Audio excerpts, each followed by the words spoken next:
ये सब क्या है हमारे आसपास? क्या तुमने कभी सोचा है कि ये सब चीजें कैसे बनी हैं? ये मैटर है।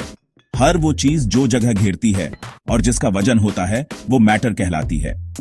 हेलो सुपर साइंटिस्ट्स, आज हम साइंस की एक बहुत ही मजेदार कॉन्सेप्ट के बारे में बात करने वाले हैं। आज हम एक अमेजिंग एडवेंचर पर जा रहे हैं मैटर के बारे में जानने के लिए। हम एक्सप्लोर करेंगे कि मैटर क्या है, ये कैसे बनता है और ये हमारे चारों तरफ कैसे मौजूद है। अपने आसपास देखो, तुम्हारे टॉयज जो तुम्हें खेलना इतना पसंद है, तुम्हारा बेड जिस पर तुम हर रात आराम से सोते हो, यहाँ तक कि जिस हवा में तुम सांस लेते हो, ये सब कुछ मैटर से ही बना है। ये सब मैटर है। मैटर हर जगह है और ये अलग अलग फॉर्म्स में पाया जाता है। मैटर बस एक फैंसी शब्द है यूनिवर्स की सारी चीजों के लिए, चाहे वो छोटा हो या बड़ा, पास हो या दूर। सब कुछ जिसे तुम टच कर सकते हो और देख सकते हो मैटर से ही बना है। लेकिन मैटर किससे बना है? चलो पता करते हैं। छोटे छोटे इनविजिबल बिट्स जिन्हें एटम्स कहते हैं। ये एटम्स इतने छोटे होते हैं कि हम उन्हें अपनी आंखों से नहीं देख सकते। एटम्स दुनिया की हर चीज के लिए बिल्डिंग ब्लॉक्स जैसे हैं। जिस तरह बिल्डिंग ब्लॉक्स से अलग अलग चीजें बनाई जा सकती हैं, उसी तरह एटम्स से भी अलग अलग तरह के मैटर बनाए जा सकते हैं। सोचो, बिल्डिंग ब्रिक्स, तुम उनसे कुछ भी बना सकते हो, एक घर, एक गाड़ी या जो भी तुम्हारा मन करे।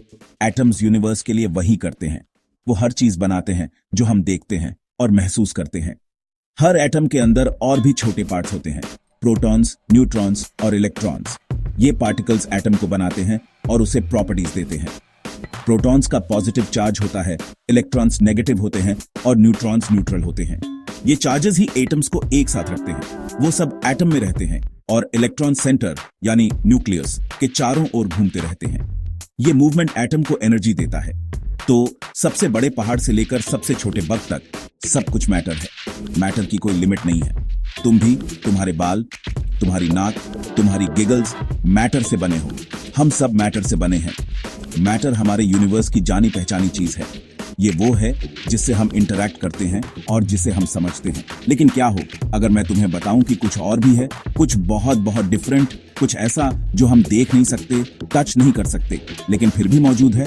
तैयार हो जाओ, क्योंकि हमारा एडवेंचर अभी शुरू ही हुआ है। हम और भी डीप डाइव करने वाले हैं। हम कुछ ऐसा एक्सप्लोर करने वाले हैं जो सच में इस दुनिया से परे है। ये एक ऐसा रहस्य है जिसे सुलझाने के लिए हमें अपनी सारी नॉलेज और इमेजिनेशन का इस्तेमाल करना होगा। एक्साइटेड हो? मैं तो बहुत हूं। ये एडवेंचर बहुत ही एक्साइटिंग होने वाला है। चलो जूम इन करते हैं और यूनिवर्स के सबसे बड़े मिस्ट्रीज को डिस्कवर करते हैं। क्या तुम तैयार हो अगले बड़े क्वेश्चन की ओर? चलो मिलकर पता करते हैं। मिलो मैटर के सुपर ऑपोजिट ट्विन से एंटी मैटर। क्या तुम एक बड़े सरप्राइज के लिए तैयार हो? मैटर का एक सीक्रेट ट्विन है, एंटी मैटर। ये एक मिरर इमेज जैसा है, लेकिन कुछ मेन डिफरेंसेस के साथ। मैटर के हर पार्टिकल के लिए एक एंटी मैटर ट्विन होता है जिसे एंटी पार्टिकल कहते हैं। अगर मैटर पार्टिकल्स सुपर हीरोज हैं, तो एंटी पार्टिकल्स उनके ऑपोजिट नंबर्स हैं। फॉर एग्जाम्पल, इलेक्ट्रॉन का एंटी मैटर ट्विन पॉजिट्रॉन है, जिसका पॉजिटिव चार्ज होता है। ये ऑपोजिट चार्ज ही एंटी मैटर को इतना यूनिक बनाता है। एंटी मैटर रियल है, लेकिन ये मैटर से बहुत बहुत रेयरर है। हमारी वर्ल्ड और हमारी गैलेक्सी भी लगभग पूरी तरह से मैटर से बनी है। एंटी मैटर शर्मीला ट्विन है जो छिपकर रहता है और साइंटिस्ट हमेशा इसे ढूंढते रहते हैं। ये इतना रेयर क्यों है? ये कहां छिपता है? ये साइंस के कुछ सबसे बड़े क्वेश्चंस हैं। चलो इन्हें साथ में एक्सप्लोर करते हैं। चलो इन छोटे ट्विन्स के बारे में और गहराई से जानते हैं। इलेक्ट्रॉन का एंटी मैटर ट्विन पॉजिट्रॉन है, सेम मास लेकिन पॉजिटिव चार्ज। प्रोटॉन्स के ट्विन्स एंटी प्रोटॉन्स होते हैं, सेम मास लेकिन negative charge.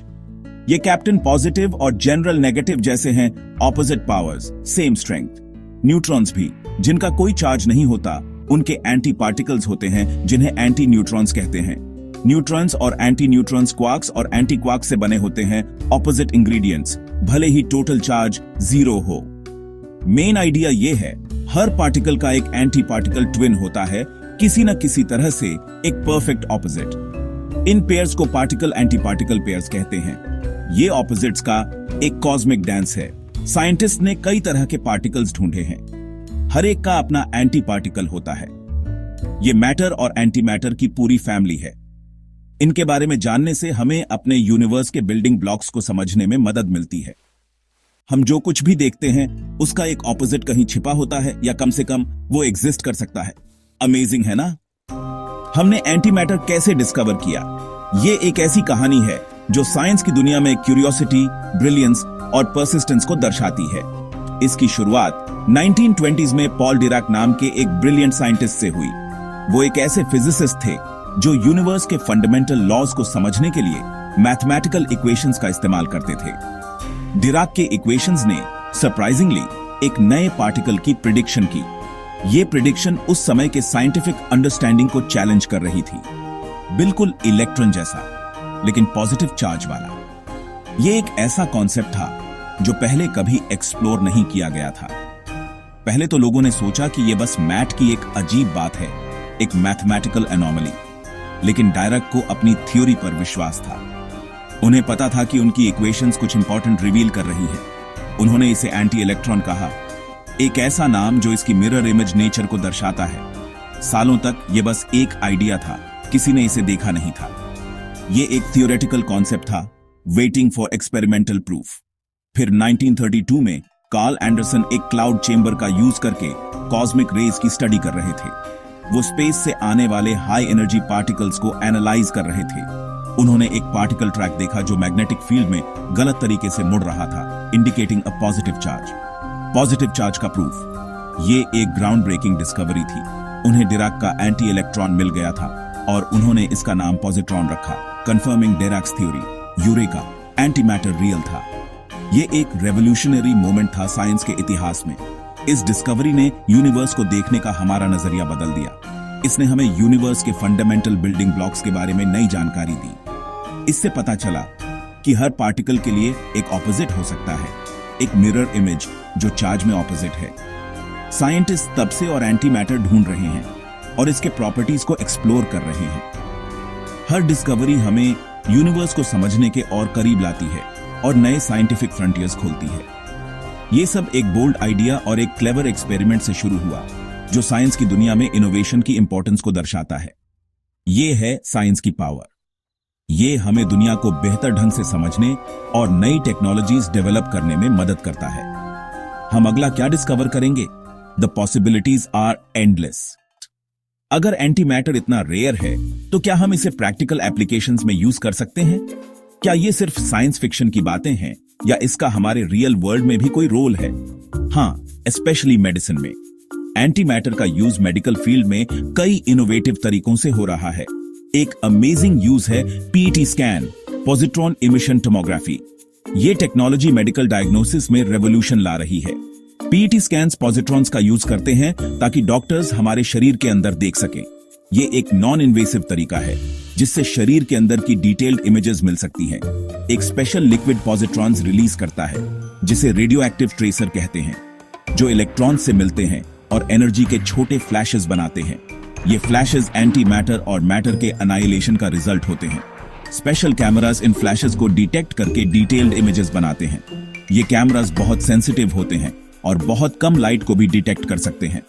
PET scans doctors को बीमारियां ढूंढने और ब्रेन कैसे काम करता है ये देखने में हेल्प करते हैं। इससे कैंसर जैसी बीमारियों का अर्ली डिटेक्शन पॉसिबल है। यूज होने वाले एंटी मैटर की मात्रा इनक्रेडिबली स्मॉल और बहुत सेफ होती है। पेशेंट्स को कोई खतरा नहीं होता। साइंटिस्ट इन छोटी मात्राओं के साथ एक्सट्रीमली केयरफुल रहते हैं। सेफ्टी हमेशा सबसे पहले आती है। मेडिसिन के अलावा साइंटिस्ट लैब्स में एंटी मैटर का यूज यूनिवर्स की स्टडी करने के लिए करते हैं। ये रिसर्च फ्यूचर टेक्नोलॉजीज के लिए रास्ता खोल सकती है। वो थ्योरीज टेस्ट करने के लिए एंटी प्रोटॉन्स और दूसरे एंटी पार्टिकल्स बनाते हैं। ये एक्सपेरिमेंट्स हमें फंडामेंटल फिजिक्स को समझने में हेल्प करते हैं। पार्टिकल्स को आपस में क्रैश कराकर वे एग्जिस्टेंस के सीक्रेट्स को अनकवर करते हैं। ये कॉलिजन्स हाई एनर्जी फिजिक्स के कोर हैं। भले ही एंटी मैटर रेयर है, ये डिस्कवरी के लिए एक पावरफुल टूल है। ये हमें यूनिवर्स के बारे में नई चीजें सिखाता है। साइंस यूनिवर्स के मिस्ट्रीज को रियल वर्ल्ड बेनिफिट्स में बदल देता है। ये इनोवेशन का एक शानदार एग्जाम्पल है। कितना कूल है ना?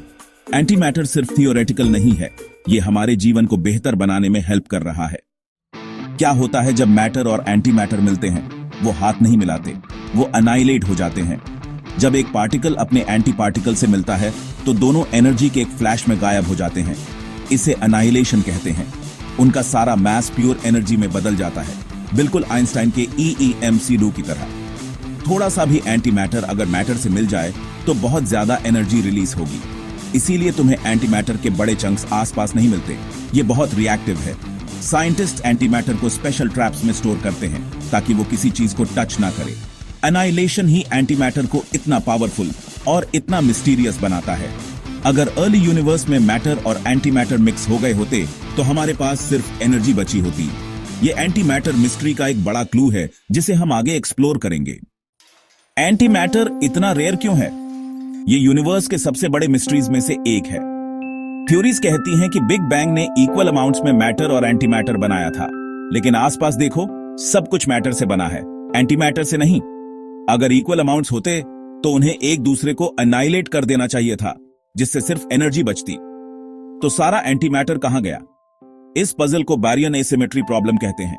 किसी तरह एंटी मैटर से थोड़ा ज्यादा मैटर बच गया। सारा बचा हुआ मैटर ही वो सब कुछ बनाता है जो हम आज देखते हैं। साइंटिस्ट पार्टिकल एक्सेलरेटर्स और दूर की गैलेक्सीज में जवाब ढूंढ रहे हैं। शायद मैटर और एंटी मैटर बस थोड़ा अलग तरह से बिहेव करते हैं। इस पजल को सॉल्व करने से पता चल सकता है कि हम एग्जिस्ट ही क्यों करते हैं। ये यूनिवर्स की सबसे बड़ी डिटेक्टिव स्टोरी है। अगर एंटी मैटर इतना रेयर है तो साइंटिस्ट इसकी स्टडी कैसे करते हैं? वो इसे लैब्स में बनाते हैं। पार्टिकल एक्सेलरेटर्स नाम की बड़ी बड़ी मशीन्स का यूज करके वो पार्टिकल्स को हाई स्पीड्स पर आपस में टकराते हैं। इन कॉलिजन से नए पार्टिकल्स की बौछार होती है, जिनमें एंटी पार्टिकल्स भी शामिल हैं। साइंटिस्ट मैग्नेटिक और इलेक्ट्रिक फील्ड्स का यूज करके इन एंटी पार्टिकल्स को ट्रैप करते हैं, इससे पहले कि वे मैटर को टच करें और अनाइलेट हो जाएं।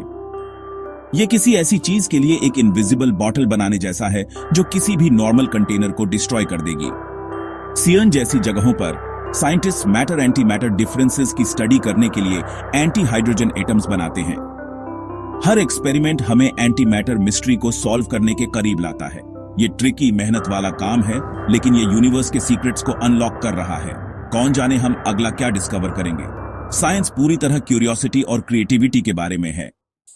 हमने एंटी मैटर के बारे में बहुत कुछ सीखा, इसकी डिस्कवरी, इसके यूजेस और इसके मिस्ट्रीज। एक पेपर क्लिप जितना एंटी मैटर भी एक सिटी को पावर दे सकता है। कोई वंडर नहीं कि ये साई-फाई का फेवरेट है। साइंटिस्ट्स अभी भी जवाब ढूंढ रहे हैं, क्या बाहर एंटी मैटर गैलेक्सीज हो सकती हैं? अगर एक एंटी मैटर गैलेक्सी किसी मैटर गैलेक्सी से मिल जाए तो फायरवर्क्स कॉस्मिक होंगे। अभी तक हमारा यूनिवर्स मैटर को ज्यादा पसंद करता लगता है। और ये रहा एक फाइनल थॉट, क्या एंटी मैटर नीचे गिरता है या ऊपर? साइंटिस्ट अभी इसी को टेस्ट कर रहे हैं। क्वेश्चंस पूछते रहो और एक्सप्लोर करते रहो। शायद तुम एंटी मैटर मिस्ट्री सॉल्व कर दो। क्या एडवेंचर था! एक्सप्लोर करते रहना फ्रेंड्स।